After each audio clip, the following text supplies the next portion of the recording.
And it is hard to give up, but not impossible, because when he goes for a few days without it for various... Yes, especially since shame is an undercurrent, it's only going to exacerbate the problem. It may improve your state, your functioning for an hour or two and mess it up for the next week. That would be an unfortunate... Welcome to How to Be an Adult.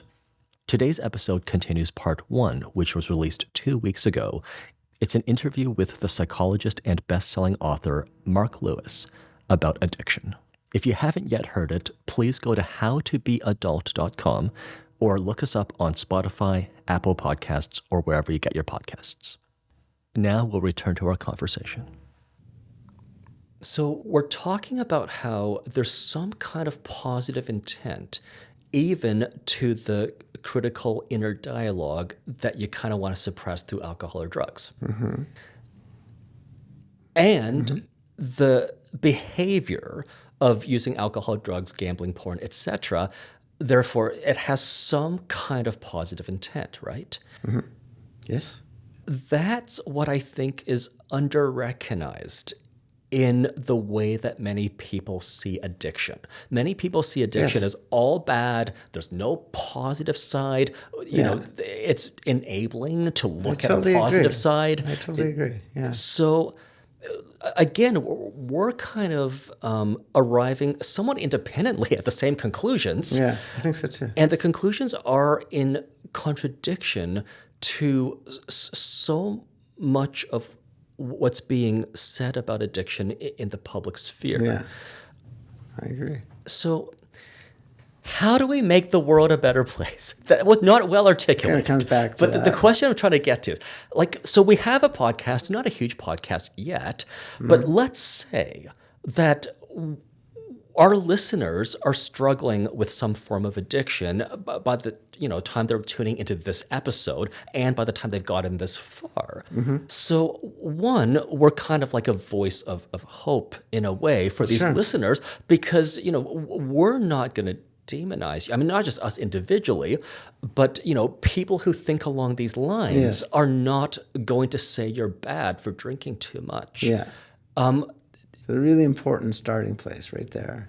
Yes, especially since shame is an undercurrent, it's only going to exacerbate the problem to imply that you're bad. Yeah, so AA is kind of interesting because there are really different cultures in different AA groups. Some of them actually do use shaming. Maybe it's not quite intentional, deliberate, but it kind of comes across, it can be pretty nasty. And, well, John, what did you think was going to happen? Kind of thing. So some groups are like that. Some groups really try to avoid it. But indeed, shame makes everything worse. Shame is an incredibly painful emotion. And it's kind of contagious in the inner world, as you suggested. It's like when you look inside, everything's sort of coated with shame. So that's pretty awful, right? Yep. And what do you do when you are habitually using a substance, like whether it's Coke or opioids or even alcohol, and everybody's looking at you like you're an asshole, and what do you do about that? Because how do you pull yourself apart from that perception enough to be able to say, no, I'm not trying to be that way. I'm not trying to be I'm really just trying to feel comfortable in my own skin, which is really hard to do because of my PTSD, because of my, my post-traumatic stress, because of I've lived through whatever, divorce, separation, abuse, neglect, just been fired from my job and left by my boyfriend or girlfriend. It's like there are so many things that I feel really crappy about. Yeah. And now you're pointing the finger at me because I drink every night. Well, sorry, that doesn't really help at all.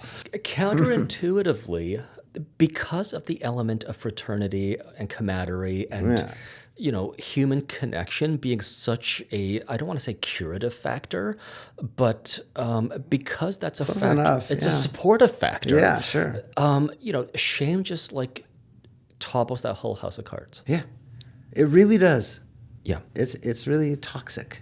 Yep. And they call it, there's the So- word toxic shame in psychodynamic Yeah, so terminology. Yeah. counterintuitively, it's going to be love and accept. I mean, going back to Carl Rogers, unconditional positive regard that someone who's undergoing all the stress that leads to addiction is going to need.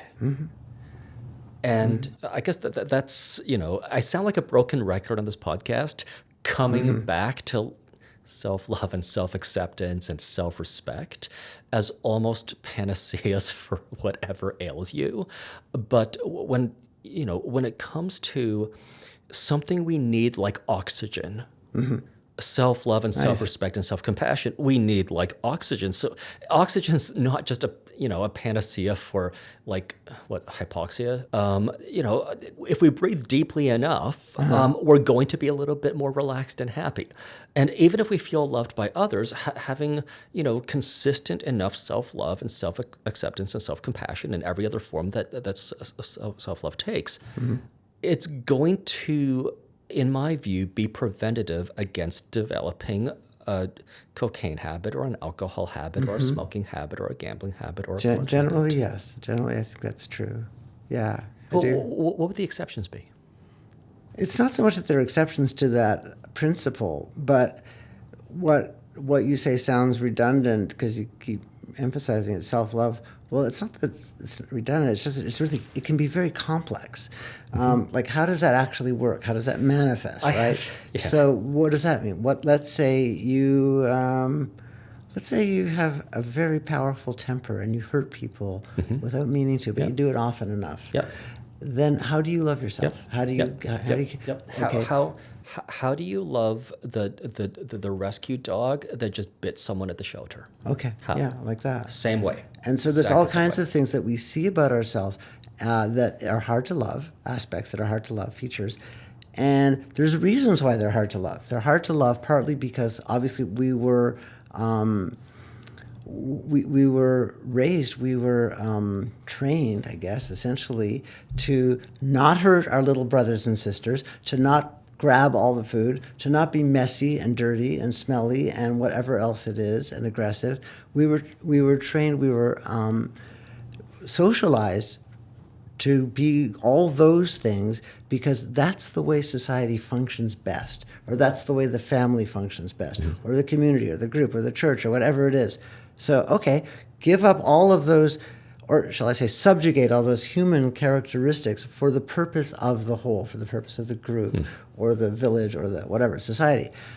Good idea, yeah, maybe, except that there's so much wreckage. And the wreckage is that we are human, and we are greedy, and selfish, and dirty, and aggressive, and all of that stuff. We really are. And also kind and loving and accepting and so on. And with that, too. creative So I kind of, I've got a good friend who's kind of a religious scholar, or I should say a scholar of religion. That's a pretty important difference.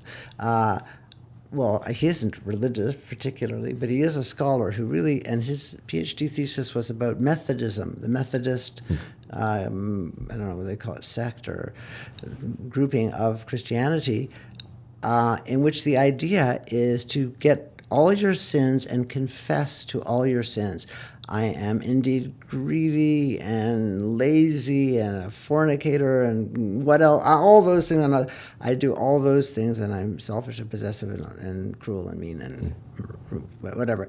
And you put them all on the table, and you get them right out there in front of you. And in the Methodist practice, the what's the word for it? When you're sort of blessed or forgiven, there's a word for which I always forget. But anyway. And then you are taught that God loves you anyway. God or Christ loves you anyway, with all of those problems, with all of those deviations. He still loves you entirely. Well, that's a really special kind of message. And I think, although the Judeo-Christian doctrine has screwed up in a lot of ways, that was at least a pretty reasonable attempt to try to get across the idea that we can be human and still feel accepted and feel loved and feel like we belong. One of the interesting things about addiction, what we're talking about, is that AA tries to sort of do the same thing. In AA, you admit that you're an alcoholic, you admit that you have no control, you admit that you're a loser and a bum, and you've been you've been deceiving yourself and everybody else. And, one of the 12 steps is to apologize to everyone you've harmed. So it's very similar, I think, to the Methodist idea of redemption. That was the word I was looking for. Redemption. Put all the sins on the table. Admit it. Admit it. Yeah. If you don't admit it, then you're full of pride, and that's another sin. Okay, so we're going to put that one on the table too. And then, and I think the higher power idea, which you and I both kind of, are not completely pleased about, but that idea is the idea that there is something like God or some kind of spirit or essence or universal quality or God or Christ or what have you that accepts you anyway. And that is in its own, that's fairly similar to what you're talking about, is the healing power of love and belonging and self-care. And I can't help but make parallels with Rogerian therapy. Sure. Where the therapist, rather than Christ, accepts you anyway, though you just confessed all of your wrongdoings and sins in the therapy room. Yeah. But there is... But you're right, it is parallel. Yeah, when there are multiple practices that independently converge upon the same ideas, there's got to be something to those ideas. Yeah. So we've kind of glanced upon the subject of systemic factors like poverty when it comes to addiction, because it's not just pull yourself up by the bootstraps by yourself in your own log cabin that's cut off from the grid. Right. Like that will not be a path to happiness. That there are going to be systemic factors like, for better or for worse, people who are better off are likely to have better outcomes. That's right. And people with a good support network, of course, are going to have better outcomes. Yep. People who are in better health to begin with are going to have better outcomes. People who are of a higher socioeconomic status independently of like their net worth, just having the prestige of Prestige helps, being for someone sure. others look up to, that boosts their self-esteem and makes it easier to get out of a shame spiral. Yes, exactly. So I know you work as a psychotherapist, so you don't work with like the whole family and their entire team at work. No. You work with an individual, yet that individual exists within a family, within a team at work, with a certain boss who hopefully isn't an asshole, but often is. Yes. So let's say that you're taking care of aging parents who were abusive to you when you were a child. And they now have dementia. So their abuse has gotten worse. And yet you're taking care of them. So in your very own home, you're being abused by the people you're verbally abused, emotionally abused by the people who you're trying to take care of. So let's say that your client is this well-meaning person, and the only way that he has to cope is by downing a bottle of wine at the end of every night to get to sleep after his parents with dementia, finally stop talking and fall asleep in front of the television set. So he's come to you and he wants you to help him to stop downing that bottle of wine at the end of every night, because that's not making anything any better. Maybe it is. Okay. Maybe it's getting him through the night. I mean, I'm serious. I'm not just being glib. Yeah. And so what I would do, I never ask my clients to stop. That just completely goes against my approach. Even if they ask you to help them to stop. I don't do it like that. Okay. For example, a guy just actually got in touch with me very recently who smokes cannabis addictively daily and is very concerned about the health effects on his lungs and stuff and throat. And so it's like, and he's having a real hard time stopping, and it's not through lack of resources. He's got a lot of the cognitive and social resources he would need. So it kind of stretches my approach, but my approach is to say, what exactly, let's try to really focus in on what you're getting from that first puff. Well, let's really try to feel what you're getting, what you need, why it feels so good that it's hard to give up. And it is hard to give up, but not impossible, because when he goes for a few days without it for various circumstantial reasons, he doesn't suffer a whole lot. He doesn't sit there craving, and there's nothing like that. And obviously, there's no withdrawal for cannabis, no physical withdrawal, at least not very little. So try to figure that out and try to see if, using IFS therapy, try to talk with that part and really contend with what's missing. What's missing? Is it if it's a feeling of freedom, then why don't you feel free? What is it that seems to be blocking or diminishing your freedom at the end of the day or at the beginning of the day, whenever it is, that makes this so important, so special, so valuable? So, back to the guy who's drinking a bottle of wine every night, and I've certainly had clients like that, I would say, well, I'm not an idiot. Like, I would probably say, let's just keep it down to a bottle a night.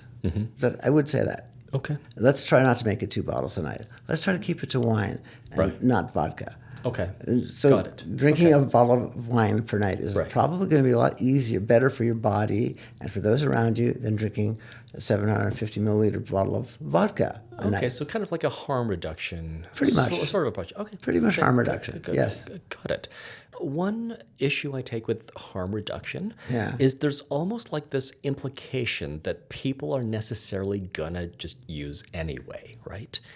Yeah. Well, okay, so let me define first what my view of a healthy relationship to a substance is. Okay. Because, again, I'm not a prohibitionist.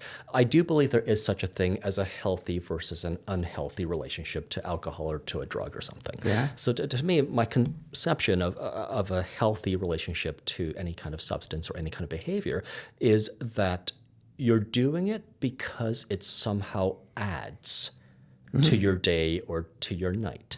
And it's not something that's taking from your day. Like it's not going to take your health or your well-being or your self-respect or your peace of mind. But like, for example, if I have a glass of champagne on New Year's Eve, my New Year's Eve is better, not worse, Yes. because I have a glass of champagne. Yeah. If I go to an Italian restaurant, I have like a nice pasta, and then I have like a glass of red wine that pairs well with the pasta. There's like really no downside to the glass of wine. Yeah. And the glass of wine is a good pairing with my entree. But then if I'm in some kind of toxic environment and I'm drinking too much to the point where I'm just further toxifying myself, that to me is it's not a drink that adds to my day or my evening. That to me is a drink that kind of takes from me even more so than what that toxic environment is taking from me. Right.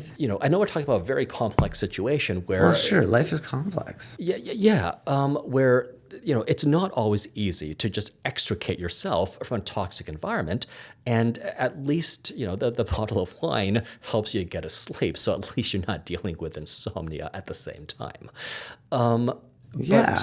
But the point I want to make is I think it's worthwhile to try to find a way for the abusive parents' words to just go in one ear and out the other, Yeah. or to develop such a strong sense of knowing your values or such a strong sense of self-respect that you're only drinking because it's New Year's Eve or it's an Italian restaurant, and you're not drinking because your parents just called you a piece of for the 5th time that night.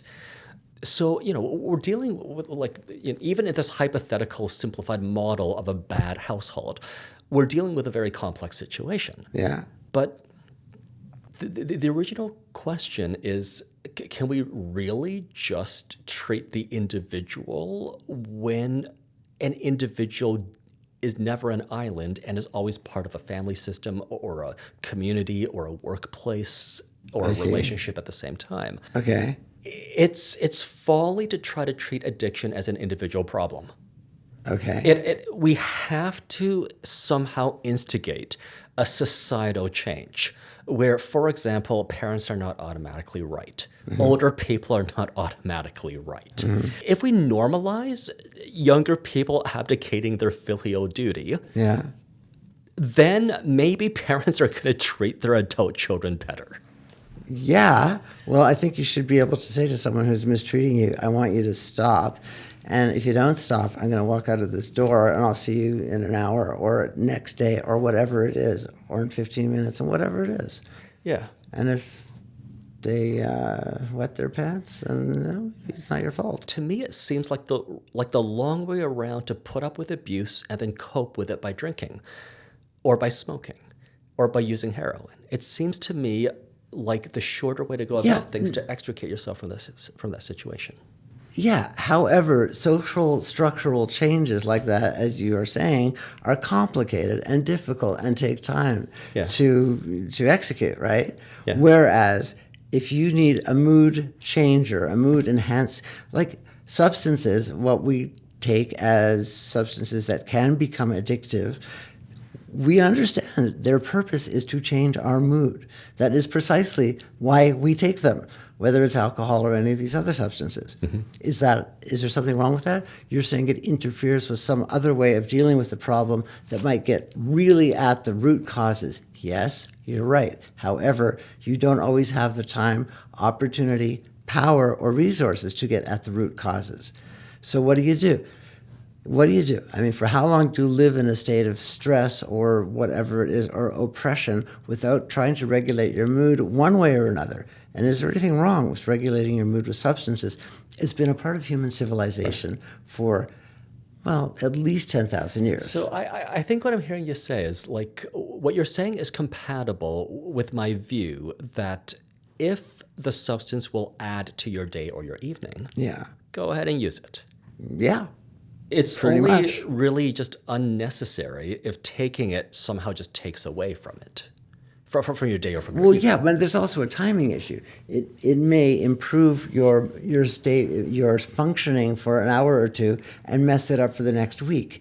That would be an unfortunate, payback, an unfortunate cost.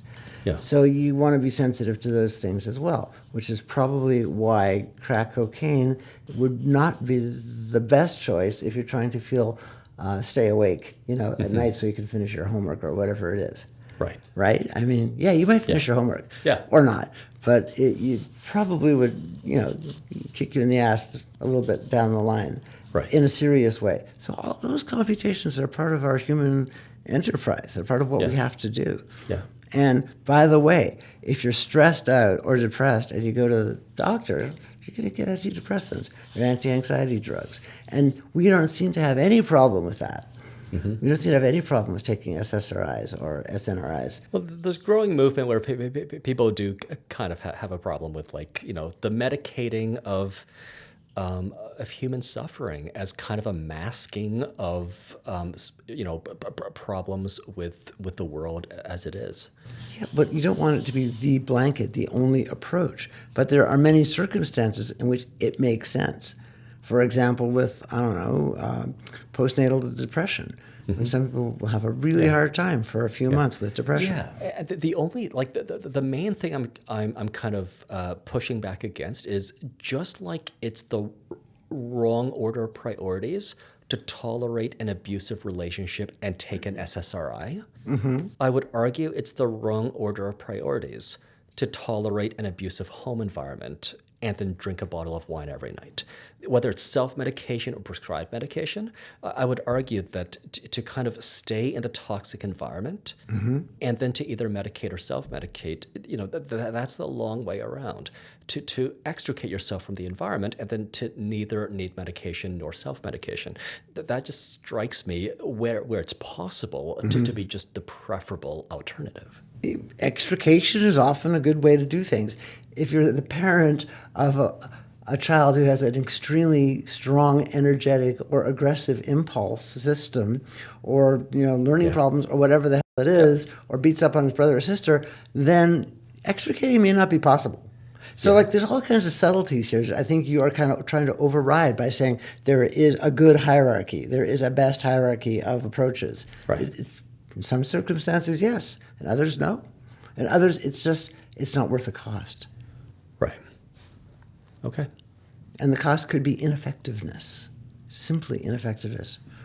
That you can't get what you need to get from, mindfulness meditation is terrific. It might take 2 or 3 years to hit, though, Yep. like that. Yeah, I get it. As much as I wish for there to be a solution for literally every social problem that exists, there is not a solution to every social problem that And I exists. enjoy your idealism, and I think I can call it idealism. That's not an insulting thing to say. It is idealism, but it's great, and it's something to strive for, right? It's something to go after. It points in a direction. But with respect to addiction, we Yeah. can, use this kind of thinking to talk, as we were, about, is it ever okay to deal with the problem by dousing it with a mood-enhancing or mood-correcting substance? I mean, I think that's the question. I think the answer is yes. I actually think the answer is yes. 'Cause like I said, I'm not a prohibitionist. I think the answer is yes. I just worry when people do it instead of standing up to their toxic parents, partner, So do I. etc. I think we can agree on that. I think there are disadvantages, and those disadvantages are worrisome. They can be, serious consequences that we need to think about. And when you're using substances, there's all kinds of disadvantages that can, creep in or plunge in, and that's part of the equation. It's part of the cost-benefit, analysis. When you talk about, whether it's an ideal formula for that person, even that starts to break down, because it might be an ideal formula for Tuesday, but not for Thursday. And that's a real thing. That's not just wordplay, because we are always developing and changing, and so is the context around us. So I don't think the notion of an ideally suitable solution actually works over time, which means that it doesn't work, because time is always there. So we've kind of talked about how, because addiction so often follows from shame and from trauma, love and acceptance and forgiveness are more apt for the so-called addict than shaming and criticism and nitpicking and so on. In your experience clinically or in your research, have you encountered any views on the uselessness of willpower, as a means to quit? Yeah, a lot, actually.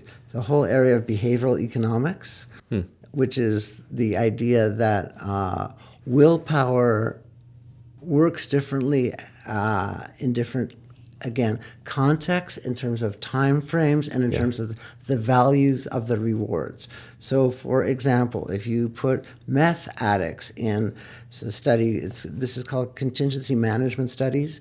They'll take meth addicts, put them in a place where they, of course, have to agree to the research and say, okay, you're going to play a computer game every day for an hour or two, and you're going to be offered financial rewards, monetary rewards versus meth rewards. You will get the drug at the end of the 3 weeks, or you will get the monetary rewards at the end of the 3 weeks. Which would you choose for each trial? And even meth addicts will choose the monetary rewards if they are big enough compared to the meth rewards. So they can make that choice, which means that they're actually inhibiting their desire, their wish for, their craving, I suppose, for a certain amount of drug in favor of a certain amount of financial payoff. So they're using willpower. Okay, so that's one thing. The Uber driver on the way over, I told you that we tried to get into an argument, and it just wasn't going anywhere, and he kept repeating himself, and it was like ridiculous. And as you said to me, you pick your battles. So I gave up. I said, let's just drop it. And picking your battles is also willpower. Willpower is complex. Willpower, you can manifest a certain amount of willpower because it's necessary, to withhold what you want to say about someone who really bugs your ass, whether it's, an ex-wife or husband or something like that, because it's best for the kids. I mean, there's so many complex ways that willpower comes into the equation. It's not all or nothing. It just isn't. And I think with addiction, that's a really meaningful complexity. Right.